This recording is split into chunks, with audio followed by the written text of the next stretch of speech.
അല്ലെങ്കിൽ നമുക്ക് കുറേ സബ്സെറ്റ്സ് ആണ്. സബ്സെറ്റ്സ് അല്ലെങ്കിൽ വേരിയൻസ് ആണ് മെഷീൻ ലേണിംഗിന്റെ. മെഷീൻ ലേണിംഗ് എന്താണ് എനിക്കറിഞ്ഞൂടാ.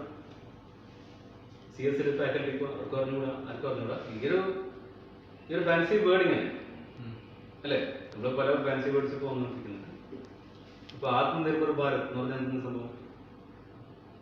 നമ്മൾ സ്വയം പര്യാപ്തരായിരിക്കണം അല്ലേ? അത്രയേ ഉള്ളൂ.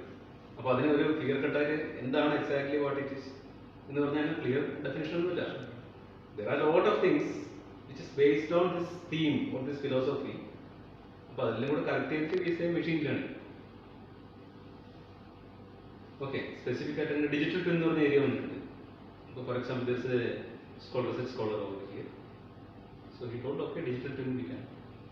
So I read the article several times. പല പ്രാവശ്യത്തിൽ മനസ്സിലാക്കാൻ വേണ്ടി. സംഭവം മുമ്പുണ്ടായിരുന്നു തന്നെ, ഇത് കുറേ കൂടി അഡ്വാൻസ്ഡ് വേർഷൻ ആണ് ഇത്.